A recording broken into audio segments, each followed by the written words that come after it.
আর কিছুদিন অপেক্ষা মাত্র, তারপরে কিন্তু লোকসভা ভোট অনুষ্ঠিত হতে চলেছে 2024-এ।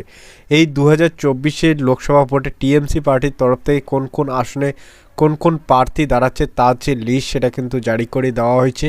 অনেকেই আপনারা জানেন কোন কোন প্রার্থী কোন কোন লোকসভা কেন্দ্র থেকে দাঁড়িয়েছে টিএমসির পক্ষ থেকে। আপনাদের মধ্যে যারা জানেন না তাদের জন্য কিন্তু আজকের এই ভিডিওটা আপনাদের সামনে নিয়ে এসেছি। আজকের এই ভিডিওতে আমি আপনাদেরকে দেখাবো টিএমসি পার্টির তরফ থেকে ওয়েস্ট বেঙ্গলে 42টি আসনে কিন্তু লোকসভা ভোট অনুষ্ঠিত হবে। তাদের মধ্যে 42টি আসনের মধ্যে কোন কোন লোকসভা কেন্দ্র থেকে কোন কোন প্রার্থী সিলেকশন করা হয়েছে টিএমসি পার্টির তরফ থেকে। আজকের এই ভিডিওতে কিন্তু পুরো লিস্ট আপনারা দেখতে পারবেন। তো চলুন তাহলে দেখা যাক কোন কোন প্রার্থী রয়েছে সেই লোকসভা কেন্দ্রগুলিতে। কোচবিহার লোকসভা কেন্দ্রে এখানে কিন্তু টিএমসি প্রার্থী থাকছেন জগদীশ চন্দ্র বসনিয়া। আলিপুরদুয়ার এখানে কিন্তু প্রকাশ চিক বাড়াই এখানে টিএমসি পার্টির তরফ থেকে কিন্তু তাকে সিলেকশন করা হয়েছে। এরপর জলপাইগুড়ি লোকসভা কেন্দ্রে এখানে কিন্তু প্রার্থী হিসেবে সিলেকশন করা হয়েছে নির্মল চন্দ্র রয় টিএমসি পার্টির তরফ থেকে। দার্জিলিং লোকসভা কেন্দ্রে এখানে প্রার্থী হিসেবে থাকছেন গোপাল লামা কিন্তু টিএমসি পার্টির তরফ থেকে এখানে প্রার্থী হিসেবে থাকছেন। রায়গঞ্জ লোকসভা কেন্দ্রে এখানে প্রার্থী হিসেবে থাকছেন কৃষ্ণ কল্যাণী টিএমসি পার্টি কিন্তু তাকেই সিলেকশন করেছে। বালুরঘাট লোকসভা কেন্দ্রে এখানে প্রার্থী হিসেবে থাকছেন বিপ্লব মিত্র এখানে কিন্তু টিএমসি পার্টি তাকেই সিলেকশন করছে এইবার লোকসভা ভোটে। মালদা উত্তর লোকসভা আসনে কিন্তু এখানে প্রার্থী হিসেবে থাকছেন টিএমসির তরফ থেকে প্রসন্ন ব্যানার্জি এখানে কিন্তু তিনি প্রার্থী হিসেবে থাকছেন টিএমসি পার্টির তরফ থেকে। মালদা দক্ষিণ লোকসভা কেন্দ্রে এখানে প্রার্থী হিসেবে থাকছেন শাহনাজ আলী রেহান। এরপর জঙ্গিপুর লোকসভা আসনে এখানে প্রার্থী হিসেবে থাকছেন টিএমসি পার্টির তরফ থেকে খলিলুর রহমান কিন্তু এখানে টিএমসি পার্টির তরফ থেকে তাকেই সিলেকশন করা হয়েছে। বহরমপুর লোকসভা কেন্দ্রে এখানে প্রার্থী হিসেবে থাকছেন ক্রিকেটার ইউসুফ পাঠান কিন্তু এখানে টিএমসি পার্টির তরফ থেকে প্রার্থী হিসেবে থাকছেন।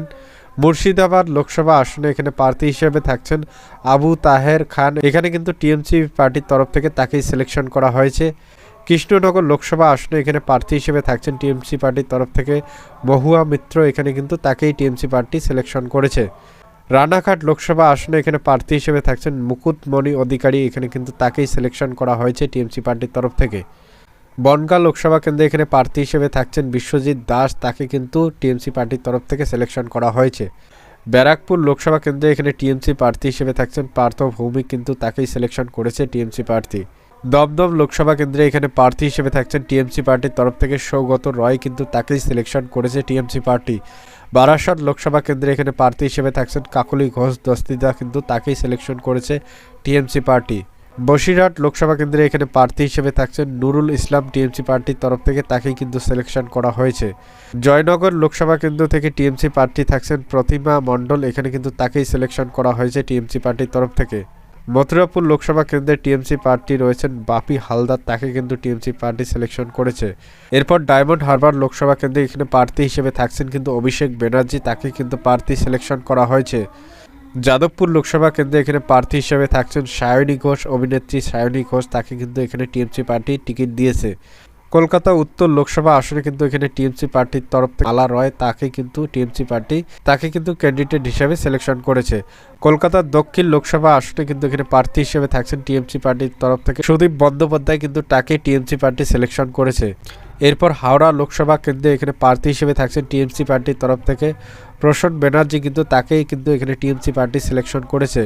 উলুবেড়িয়া লোকসভা আসনে কিন্তু যাকে টিএমসি পার্টি সিলেকশন করছে তার নাম কিন্তু শাহজাদ আহমেদ এখানে কিন্তু টিএমসি পার্টি তাকে সিলেকশন করেছে।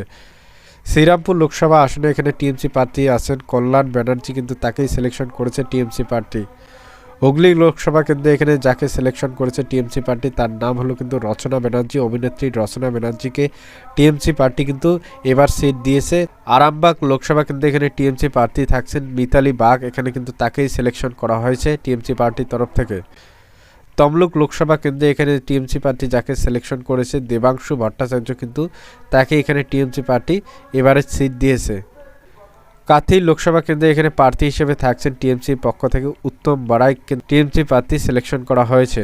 ঘাটাল লোকসভা কেন্দ্রে এখানে প্রার্থী রয়েছেন দীপক অধিকারী ওরফে কিন্তু দেব আপনারা সবাই জানেন অভিনেতা দেব কিন্তু এখানে ঘাটাল লোকসভা কেন্দ্র থেকে কিন্তু দাঁড়িয়েছে এবার টিএমসির পক্ষ থেকে। ঝাড়গ্রাম লোকসভা কেন্দ্র থেকে কিন্তু এখানে দাঁড়িয়েছে কালীপদ সরেন এখানে টিএমসি পার্টি কিন্তু তাকে এখানে সিলেকশন করেছে। মেদিনীপুর লোকসভা আসনে টিএমসি পার্টি জুন মালিয়াকে কিন্তু এখানে সিলেকশন করেছে এবার 2024 লোকসভা ভোটে। পুরুলিয়া লোকসভা কেন্দ্রে কিন্তু এখানে টিএমসি যাকে সিলেকশন করেছে তার নাম কিন্তু রয়েছে শান্তিরাম মাহাতো, এখানে কিন্তু তাকে টিএমসি পার্টি সিলেকশন করেছে।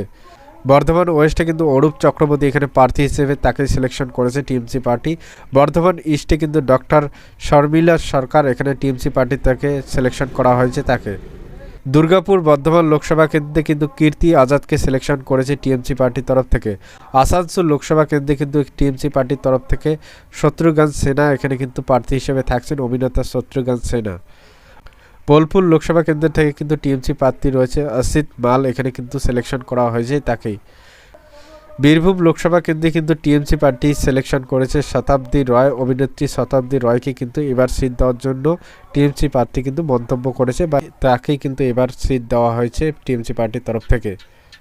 বিষ্ণুপুর লোকসভা আসনে কিন্তু এখানে প্রার্থী রয়েছে টিএমসি পক্ষ থেকে সুজাতা মণ্ডল খা।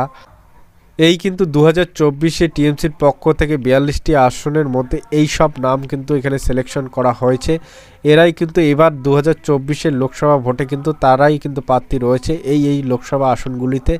তো ভিডিওটি দেখে যদি আপনাদের কোনো রকম সুবিধা বা হেল্প হয়ে থাকে তো অবশ্যই আমার চ্যানেলটিকে সাবস্ক্রাইব করে দিয়ে পাশে থাকবেন।